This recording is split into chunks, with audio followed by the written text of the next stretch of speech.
After taking care of the paralyzed CEO for 2 years, he recovered. The first thing he did was to propose to the white moonlight, who had abandoned him. The media said they were inseparable and finally became a couple. I looked up at the live broadcast of the proposal scene on the big screen in the square, silent, and threw the ring in my pocket into the trash can. The debt I owed him was finally repaid. People on the pedestrian street all stopped and looked up at the outdoor big screen broadcasting the live proposal. Not only here, but all the big screens in London were showing the same proposal broadcast. The scene was very clear. Even the faint tears of the female lead were visible. The setup of the venue was clearly Louis' work. In the few months when he was almost fully recovered, he was drawing this draft. Even the style of the fireworks was personally handled by him. Back then, he held my nape, his fingertips cold, asking me what flowers I liked, and I said, hyacinths. But the entire proposal scene on the big screen was surrounded by a passionate sea of roses, and the standing female lead was not me, but Louis' ex-girlfriend,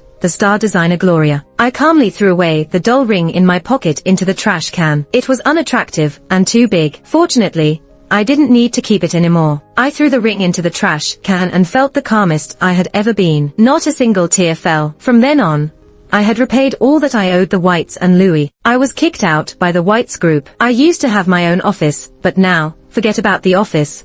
I couldn't even find a desk. The HR department handed me a cardboard box. Hannah, all your stuff is here. I had good relations with people in the company, and she lowered her voice. Louis personally asked you to leave. Compensation is unavoidable. You better leave soon. Her tone was still gentle. I guessed Louis's exact words were get lost. I leaned back in my chair with a bit of nonchalance and didn't care. I struggled to hug the box, and as I passed by my original office, I finally knew who its new owner was. It had been turned into Gloria's lounge, with scattered design drafts lying around. She and Louis' intimate photos covered what used to be tightly packed schedules. I lowered my eyes, clenching my fingers around the edge of the box, which turned white for a moment. Soon, I let go. I was pushed down by the crowd at the company's entrance. The box fell, and my things scattered all over the ground. There were too many people gathered here, and someone's high heel accidentally stepped on the back of my hand, causing a sharp pain. The reporters and crowds surged in a certain direction.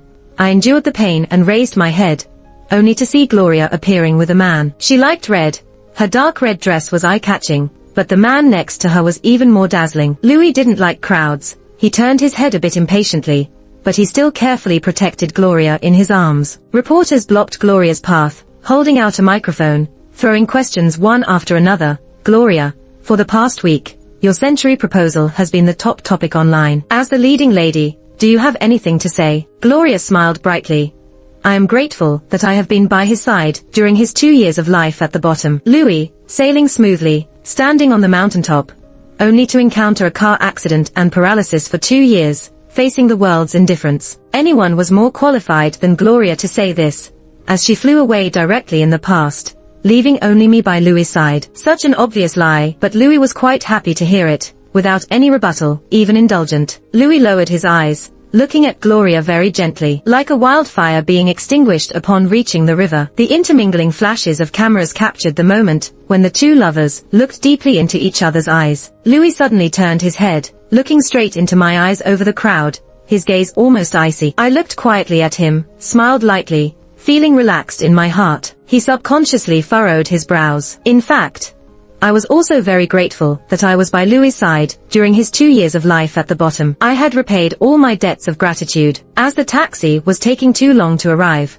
and I was feeling a bit low on blood sugar, and had a stomach ache, I sat by the roadside holding my stomach. The hand that was stepped on was already swollen and bleeding, very painful. Gloria was indeed quite special to Louis. I'd known Louis for a long time. He had been the Prince of the Whites since childhood, and although he had been rumored with many, he only publicly admitted to having one girlfriend, Gloria. Rekindling their relationship was only natural. Suddenly, a car horn sounded in front of me, and I instinctively looked up to see a black car stopping in front of me. The window slowly rolled down, revealing Louis' nonchalant face, his knuckles tapping the steering wheel. Another stomach ache. My eyelashes trembled. He sneered, his eyes mocking and disdainful. Serves you right. I lowered my eyes. It felt like 2 years ago, Louis' attitude towards me. At that time, he was so cruel to me. He said, me being alive as a person like me is already a favor. Now I understood that all his later tenderness towards me was fake. He was afraid that if I left, no one would take care of him. I simply ignored him. The sound of high heels behind me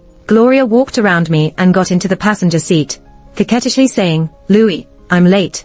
Those reporters are too annoying. I shouldn't have let you go first. Can you help me deal with them?" As Gloria fastened her seatbelt and saw me, her voice suddenly faltered, her face a bit pale. She hurriedly urged, "Louis, let's go quickly. The event is getting a bit late." Louis unintentionally creased his brows. I endured the pain, looking up at Louis, guessing this was the last time I would talk to him. I watched the engagement live broadcast, and the scene was even more beautiful than the draft he drew originally. Apart from not being a hyacinth, everything was fine. I thought for a moment and added, "I wish you both 100 years of happiness." Louis stopped smiling, his hand resting on the car window tightened in an instant, veins showing white, as if he heard something other than a blessing. There was a wedding ring on that hand, and I lowered my eyes, missing the look Louis gave me. Gloria fell silent, softly saying, "Louis, it's getting late.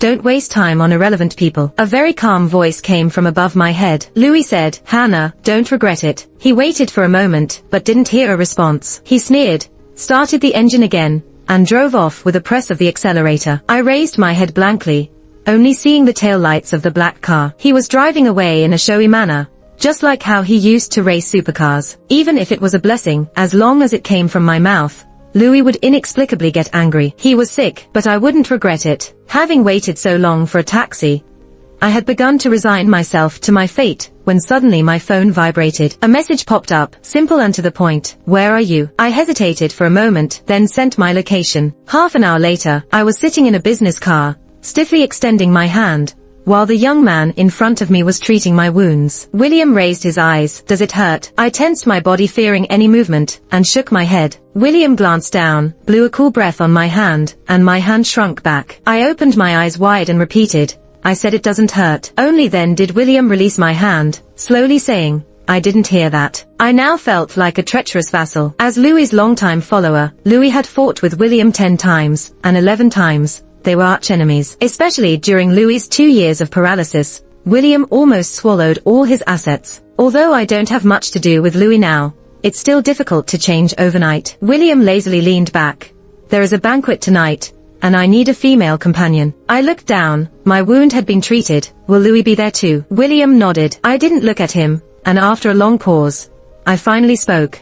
"If you're trying to hurt Louis by using me, you might be disappointed. He doesn't care about me." My voice was soft, calmly stating the facts. William fiddled with a lighter. A flash of fire illuminated his knuckles, and he said, "That's not necessarily true." I turned my head to look out the window at the passing street scene and smiled. I remembered Louis when I was 17. He laughed unreservedly and contemptuously in front of all our friends. He said, "Gloria, I could never like Gloria." When I was trying on dresses for the event, William was there the whole time. His eyes were critical, not satisfied with more than a dozen high-end dresses he tried on. Actually, I didn't want to go to that party, but William insisted, and I couldn't refuse. When I left the Whites half a month ago, I was not allowed to take anything with me, and it was the old lady from the booths who temporarily sheltered me, so I would try to fulfill whatever William wanted. As I tried on a silver white dress, the skirt shimmered like the galaxy. William's gaze finally paused, and his Adam's apple rolled. "This one." I looked into the mirror beside me, and suddenly froze. The person in the mirror was both unfamiliar and familiar, stunningly beautiful. Like the girl who had been quietly in the background behind Louis for years, so plain and unassuming, suddenly became the center of attention without equal. This was a side of myself I had never seen before. I reached out, cautiously touching the cool surface of the mirror. William stood behind me, a necklace slipping from his fingertips. He put it on me, his breath warm, his voice casual. "Gloria." Not to spite them, just to let Louis know he's not only paralyzed, but also blind. It was my first time attending such a formal event. After so many years by Louis's side, I was never his companion. We arrived rather late, and just before entering the banquet hall, I looked up at William. The hall lights momentarily illuminated his profile, his jawline sharp and dazzling. Murmurs of approval arose around us before I snapped out of it. "Who is the girl William brought? Isn't he always unaccompanied?" A person familiar with Louis suddenly looked at me, stunned. "Isn't that Louis's unremarkable little assistant?" Before the sentence finished, I heard the sound of a glass breaking on the floor. I followed the sound with my eyes. Louis stood nearby. A wine glass shattered on the floor, spilling onto Gloria's trailing skirt, as she let out a soft scream. He paid no attention, staring directly at me, seeing me for the first time, with a hint of bewilderment. I made him feel astonished and distant. Gloria lifted her head, took a moment to recognize me, looking incredibly incredulous. I nodded politely and started conversing with William. Louis then noticed the man beside me, his eyes cooling, and he walked over quickly, reaching out to pull me over. William reacted swiftly, blocking him and pulling me back behind him. Louis peered around William, looking at me. Gloria, come here. I had never stood in someone else's line in front of him, let alone hide behind someone else. Whenever he called my name, I used to run to him no matter how far he was. But not anymore. I didn't take a step back, and in a calm and peaceful manner as I always did when talking to him, I softly said, "After all these years, I've done enough." The midsummer breeze blew through the window. "Louis, we have no connection anymore." His face turned pale in an instant. Midsummer is a season for unexpected encounters. I was a child sponsored by the Whites, not just me. Our county has been helped to rebuild by Louis's mother since the earthquake. My first visit to the Whites' house was when I was 15, having ranked first in the school's exams that year. I was brought along with the teachers to express gratitude to Mrs. White. Mrs. White was as gentle as I had imagined, chatting with the adults about plans for the next year while handling countless phone calls, looking very busy. I stood to the side, glimpsing a photo on her desk. The youth in the photo was about my age, with delicate features, looking somewhat impatient at the camera. Arrogant as a prince, the butler suddenly knocked on the door, looking a bit distressed. "Madam, the young master is out racing on his motorcycle again." Mrs. White, busy as she was, casually nodded, "Bring him back." The butler's expression was troubled. It seemed like a difficult task. The adults nearby pushed me forward, teasingly suggesting, "Mrs. White, let Hannah go with him. She gets along well with people her age." Mrs. White's gaze finally fell on me. I clenched my fingers, mustered up courage, and nodded. "I can do it." Even if I couldn't, I had to. I followed the butler to the area where Louis was. He was only 17 at the time, but already carried himself with grace. The black and red motorbike zoomed through the wind and stopped when it approached me, his hand removing the helmet, revealing his long, tired eyes. He asked, "Who are you?" I closed my eyes, my face pale. I thought I was about to be hit. After a pause, I managed to say, "I'm Hannah." He showed some interest. His second sentence, "Mrs. White sent me to bring you back." He turned cold. Louis wasn't obedient, but I was stubborn too. I waited on the side of the road, and when he circled around and found me still there, he circled again. By the third round, he probably felt a bit embarrassed, got off the bike impatiently, and took me back with him. I trailed behind him, feeling like he was so tall. The midsummer evening breeze drifted by. I remembered his name, Louis. Mrs. White wanted someone his age to keep an eye on Louis, so she left me there, as Louis's little sidekick, watching over him to prevent him from misbehaving. Louis was in his teenage rebellion phase,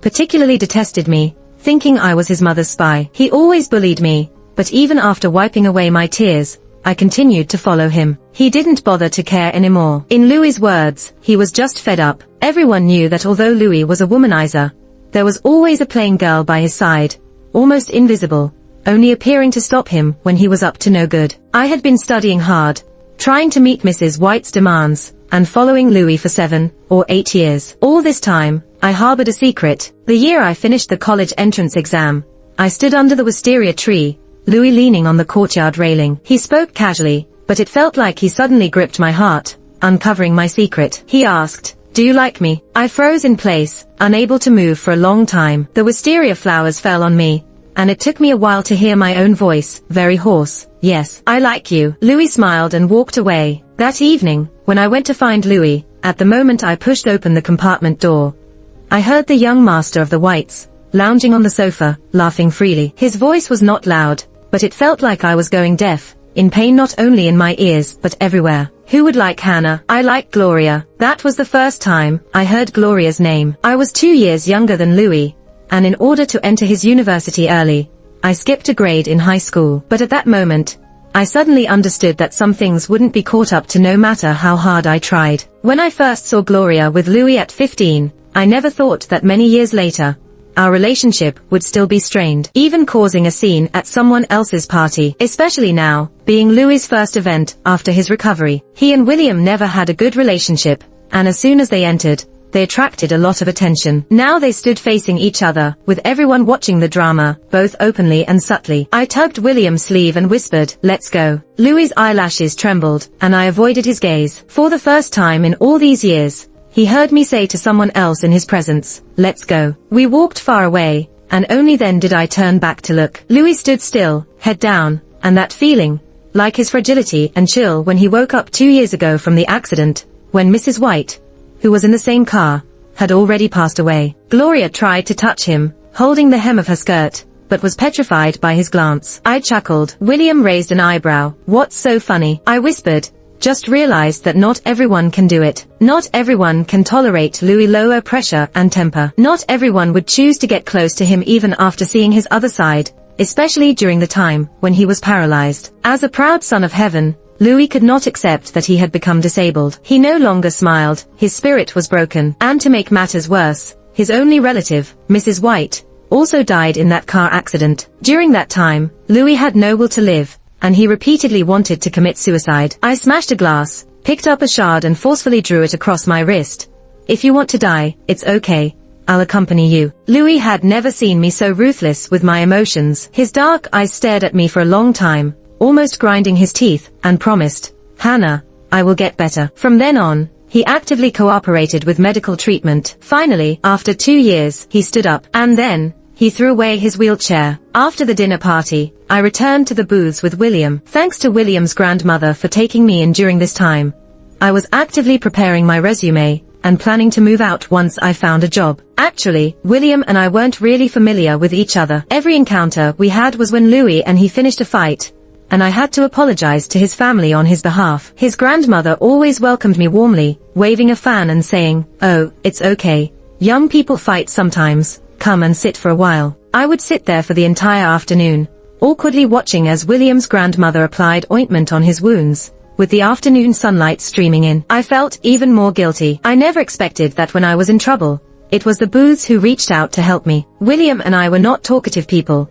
so the car ride was unusually quiet. I was a bit reserved, sitting upright like a primary school student, not daring to look around, just staring straight ahead. But when I happened to glance through the rearview mirror and saw William, he must have been a bit tired, with his narrow eyes closed and lengthy eyelashes. The neon lights momentarily illuminated his face. William opened his eyes, sensing me looking at him through the mirror. It was a bit awkward, but not too much. I quietly averted my gaze. Suddenly, William chuckled and said, "Hannah, do you know what I thought the first time I saw you?" How could I forget? He had actually said it out loud in front of Louis at that time. I nodded and said, "You asked me how blind I was. Why else would I be following Louis around?" Louis was so angry, he got into a fight with him again. William shook his head and closed his eyes. Outside, the bustling traffic flowed endlessly. The silence inside the car had lingered for too long that I thought he had fallen asleep, until I heard William softly say, "I thought, how well behaved she was." It had been a long time since I visited Mrs. White. I took a bunch of white flowers to her grave. Louis had just taken over the company not long ago,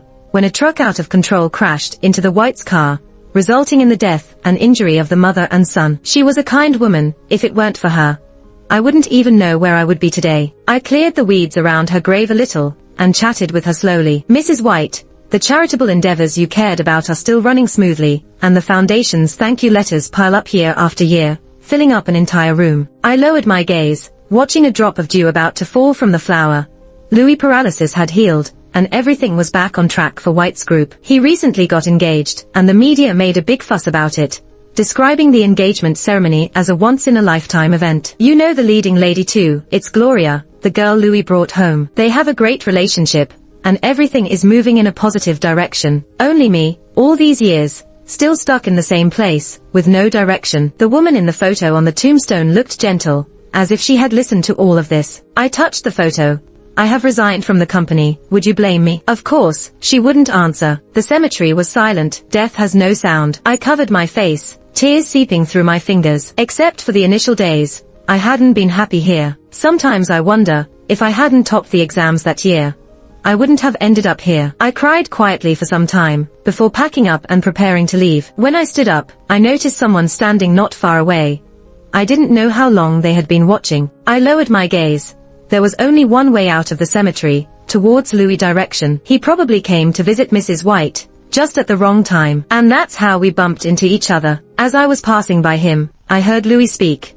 "Crying at my mother's grave, you." Before he could utter more mocking words, I turned around, looked up at him, tears brimming in his eyes, but not falling. Louis swallowed the remaining words in his mouth. Actually, my relationship with Louis wasn't that bad. Such atrocious attitudes had only occurred twice, Once when I was tired of being Louis's assistant, secretly reapplying for jobs, which he found out, leading to outrage.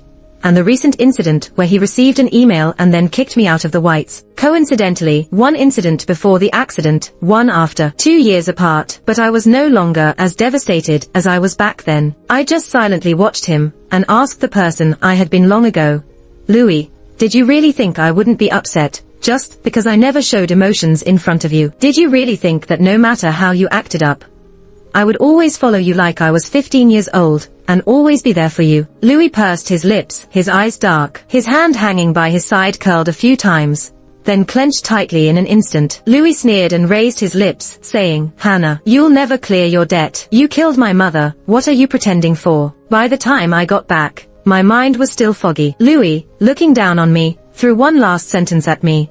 That accident wasn't accidental at all. Guess who betrayed the Whites? I received an email in my inbox. Trembling hands clicked it open. It was filled with information collected by Louis people, various signs indicating that the car accident years ago was actually a premeditated act. At that time, Mrs. White and Louis were on their way to sign a big contract. Their whereabouts those days were kept top secret, except to me. Only I knew. I was Louis' assistant, and had grown up with the Whites. They had always trusted me. There was a photo in the email, showing me negotiating with people from a rival group. A shot taken very close to the time of the accident, but the photo was doctored, and I didn't recognize the person in it at all. In Louis' eyes, I was the only loose end. Even without directly questioning me, he had already judged me. I wryly smiled, my whole body curled up in the seat. No wonder the day before he had the proposal venue set up. The next day he told me to leave. No wonder he preferred to pursue Gloria, rather than have any association with me again. I closed the email without even trying to defend myself, because I knew Louis wouldn't listen. If only Louis had gone a step further and investigated a bit more, he would have known that the people who knew his whereabouts weren't just me, but also Gloria. I hadn't slept this long in ages. Before Louis' accident, I had still been applying to new jobs behind his back. Gloria had been too aggressive, and I was genuinely tired of her. She was the only legitimate girlfriend Louis had in so many years, and she was so spoiled by him that she behaved recklessly. I had been in trouble with his previous female friends before, but nothing as intense as this. Can you imagine a young woman in her 20s being publicly humiliated as a harlot in front of the whole company? Gloria had done just that. During those few days when Louis was negotiating the contract, their whereabouts were kept secret, even from Gloria. She couldn't reach Louis, but I knew where he was. She asked me. I didn't tell her, and even blocked her from entering the CEO's office. The whole company knew she was Louis' favorite, but I fearlessly stood in her way. Gloria called the company's people to watch, and slapped me across the face in front of everyone. She said something like this, Hannah, even if you stripped naked in front of Louis, he wouldn't spare you a glance. Get lost. Do you think clinging to the Whites will help you elevate yourself from your impoverished background? Following Louis around day in day out, sickening, no different from a mistress. Even though I haven't done anything wrong, in full view of everyone, I felt as if I had been stripped naked and shamed. She burst into the office, checked Louis' schedule, and then the next day the accident happened. I had never thought ill of Gloria, because Louis and Mrs. White had treated her so well. Now I understand, it's only those who are unloved that carefully document the kindness of others, desperately trying to figure out how to reciprocate that kindness. And that's who I am. I woke up to a different world. The hottest topic on Facebook was about the London Whites car accident conspiracy. Everyone loves a scandal involving the wealthy, especially after Louis' extravagant proposal had dominated the internet for so long. An insider revealed that Louis' car accident was not an accident at all, but a premeditated incident orchestrated by a rival group, with the help of an insider who leaked Louis' whereabouts, his former assistant, who had been sponsored by the Whites for years. An attached photo showed me negotiating with the rival group, the same one I had received in my inbox. The revelations were shocking and felt as real as witnessing something firsthand. Gloria also responded, appearing more subdued than before as she softly stated on camera, Hannah, I never liked her, but she was always following Louis. We even had a falling out because of her. I never expected her to do such a thing. The interview was filled with accusations and insinuations, painting me as a villain straight out of a wealthy family drama, being portrayed as a ruthless opportunist seeking revenge. Louis stood nearby, looking detached and indifferent. I had read the online comments. Despite having employed this assistant for so long, she turned out to be a wolf in sheep's clothing, causing disappointment to Mrs. White. Gloria was also pitiful, The way she had to depend on her assistant's whims even in matters of love. Someone suddenly snatched my phone from my hand, and when I looked up, William was staring at my pale face, urging me to stop reading as his grandmother had called us for dinner. I tried to explain, but he just said, "I know," and genuinely believed me. Similar to what was shared by online users, job interviewers who had conversed well with me were now refusing to hire me. With this stain on my reputation, it seemed I would be shunned by society forever, unable to find employment. This was the ending Louis wanted for me, bleak and full of despair. Only the booths company dared to offer me a job, as I had applied everywhere, including the booths. Yet, when they made an offer, I declined. William, looking at my resume, asked me why. I shook my head, explaining that my tainted reputation would only bring trouble to even such a prestigious company like the booths. William turned his head, gazing at me quietly for a moment, and then with a tinge of helplessness, he smiled, saying, "Gloria, you are indeed slow to react." Slow to react. I stared at him, caught off guard, but before I could reply, the police arrived and took me away. The Whites had reported the incident, and as a person of interest and suspect from the event years ago, I was to face interrogation. Before entering the interrogation room, I caught sight of Louis and Gloria. Both of them wore expressions that were intriguing. Gloria exuded a gambler's resolve, having handled things intricately over the past few years. She probably had gotten rid of any evidence long ago. The only obstacle remaining between her and Louis was me. With me sent to jail, Gloria could finally rest easy, and not only was the extravagant proposal true, but an incredible wedding was also on the horizon, which would make her the envied Mrs. White. Louis looked at me with a mix of emotions, his jaw clenched tight. I noticed his hands were trembling slightly, while absently fiddling with his fingertips. Meeting my eyes briefly, he then averted his gaze, with a hint of redness at the corners. I turned away, and entered the interrogation room. Over several hours, the police combed through the details of my life, leaving no stone unturned. Besides the incriminating photo, more evidence emerged implicating me, forming a meticulous net that seemed destined to entangle me. I was temporarily held in custody for about 10 days. Though the period wasn't long, the impact of the White's car accident case online had been significant. The conspiracy theories were rampant, and the authorities had to be thorough in their investigation, not missing any shred of evidence. During these 10 days, I didn't think much. It was the best rest I had had in a long time, sleeping soundly in the darkness. On the 10th day, the truth of the case came to light, and I was acquitted. As my innocence was proclaimed, another person was added to the list of fugitives, Gloria. The unveiling of this declaration truly brought about repercussions. The interviewers who had previously rejected me circled back, expressing interest in hiring me. I declined all offers, including the one from the booths, for I had no intention of joining any of them. My hometown called, and a respected teacher from my school, highly regarded like Mrs. White, asked if I would be willing to return to teach and support the educational development in the region. I agreed. I paid a final visit to the Whites, and this time, nobody stood in my way. I had left behind everything at the Whites before, thinking my room would be dusty and abandoned. To my surprise, when I opened the door, everything was spotless and bright, with sunlight streaming onto a newly folded flower on the table. As I swiftly packed my belongings, I hesitated when pulling open a drawer. Eventually,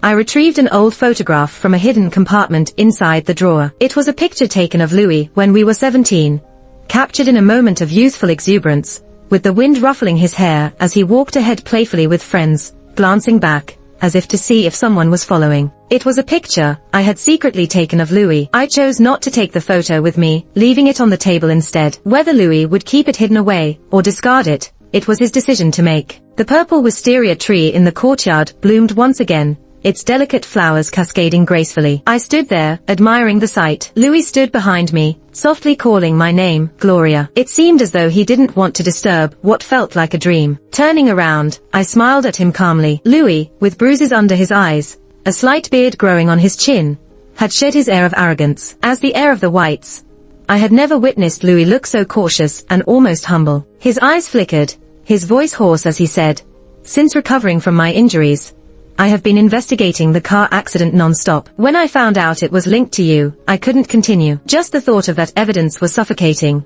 I never thought you would betray us." Once that idea took root, it was impossible to ignore. He chuckled ruefully. "You understand, right? People like us are no strangers to betrayal. We are used to being backstabbed. But when it involves you, I can't handle it. Do you know what I thought as I went through the files? I wished I had died in that car accident. All that followed, like the grand proposal, was just for your benefit. He said a lot, talking about his inner journey, but I just looked at him with clear eyes and gently interrupted. No. Louis was stunned. I smiled and said, actually, when you did it, you already knew you were wrong, but you felt it didn't matter, whether my betrayal was a misunderstanding or real. No matter what you did, I will forgive you. In fact, I have always been very clear that if it weren't for Louis being paralyzed, with everyone around him falling over each other to please him, he wouldn't have noticed me. His gaze always lingered on girls like Gloria. Even the ring he gave me at that time was the wrong size. He remained silent for a long time, and I thought it was the shadow of a falling leaf on the ground. I didn't expect it to be tears falling from Louis. He reached out to hold my wrist and begged, I'm a scoundrel. Can you forgive me one last time? The purple wisteria tree swayed shards of light,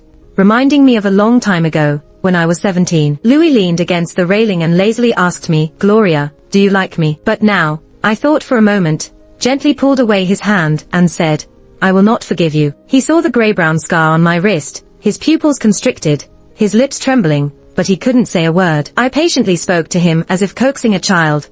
Louis, Mrs. White saved your life in the car accident. You must live well. The Whites group is her life's work, and you must protect it. I'm leaving. Louis's face turned pale, blood drained. At that moment, it was as if his heart had been hollowed out. Someone he took for granted was leaving him forever. The midsummer wind never looks back. Recently, the winds of change in London have turned. The protagonists of what was once called the proposal of the century. One has become a scumbag, and the other a vile woman. Gloria has sinned, and Louis has been an accomplice. The stock of White's group plummeted, and for unknown reasons, Louis crashed his car and broke his legs, forced to sit in a wheelchair. As I sat on the bus heading home, I received a text message from Louis. He said, I will repay you what I owe you. I casually blocked him. I looked out the window at the scenery, rocking back and forth, just like when I arrived. The reflection of the person next to me on the window glass, William, seemed to be sleeping deeply, leaning against the seat with his eyes closed. He, a CEO, insisted on personally transporting high school supplies,